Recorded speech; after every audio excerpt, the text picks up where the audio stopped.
Instagram subscription video ലീക്കായ സംഭവത്തിൽ ആദ്യമായി പ്രതികരിച്ച് ഹൻസിക കൃഷ്ണ രംഗത്ത്. ഹൻസികയുടെ പുതിയ പോസ്റ്റ് ഇങ്ങനെയാണ്: ഹായ് എല്ലാവർക്കും, ഞാൻ ഹൻസിക. കഴിഞ്ഞ കുറച്ച് ആഴ്ചകൾക്ക് മുമ്പ് എൻ്റെ ഇൻസ്റ്റഗ്രാം സബ്സ്ക്രിപ്ഷൻ വഴി ഒരു വീഡിയോ ഷെയർ ചെയ്ത സംഭവമുണ്ടായി. ഇപ്പോൾ തിരിഞ്ഞു നോക്കുമ്പോൾ അത് വളരെ അശ്രദ്ധമായും ആലോചിക്കാതെയും എടുത്ത തീരുമാനമായിരുന്നു എന്ന് എനിക്ക് മനസ്സിലാകുന്നു. പോസ്റ്റ് ചെയ്ത ഉടനെ തന്നെ തെറ്റാണെന്ന് മനസ്സിലായി. അതുകൊണ്ട് ഞാനത് ഡിലീറ്റ് ചെയ്തു. പക്ഷേ അതിനു മുമ്പ് സ്ക്രീൻ റെക്കോർഡ് ചെയ്ത് ആരോ അത് സോഷ്യൽ മീഡിയയിൽ പ്രചരിപ്പിച്ചു. പലരും ഞാനിത് പബ്ലിസിറ്റിക്കും മണിക്കും വേണ്ടി ചെയ്തതാണെന്ന് പറയുന്നു. പക്ഷേ അതിന് പിന്നിൽ സത്യമായും അങ്ങനെയൊരു ഉദ്ദേശമില്ല. അതൊരു ഇമ്പൾസീവ് മിസ്റ്റേക്ക് മാത്രമായിരുന്നു. അതിൽ എനിക്ക് വളരെ ഖേദവുമുണ്ട്. ഈ സംഭവത്തിൽ ഏറ്റവും കൂടുതൽ വേദനിച്ചത് ഞാനും എൻ്റെ കുടുംബവുമാണ്.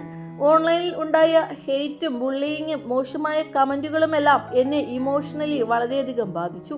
വിമർശനം ഞാൻ സ്വീകരിക്കും, പക്ഷെ ചില കാര്യങ്ങൾ അതിരുകൾ കടന്നുപോയി. സബ്സ്ക്രിപ്ഷൻ പ്രൈസ് കൂട്ടിയതിനെക്കുറിച്ച് പലരും ചോദിച്ചു.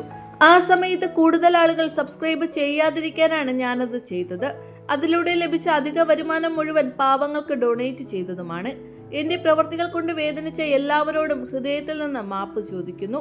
ഈ അനുഭവം എനിക്ക് വലിയ പാഠങ്ങൾ പഠിപ്പിച്ചു തന്നു. ഈ ഒരു സമയം കഴിഞ്ഞാൽ നിങ്ങൾ എന്നെ മനസ്സിലാക്കി വീണ്ടും സ്വീകരിക്കുമെന്ന് ഞാൻ പ്രതീക്ഷിക്കുന്നു. എന്നെയും എൻ്റെ കുടുംബത്തെയും പിന്തുണച്ച എല്ലാവർക്കും നന്ദി. ഇങ്ങനെയാണ് ഹൻസിക പോസ്റ്റ് ചെയ്തിരിക്കുന്നത്.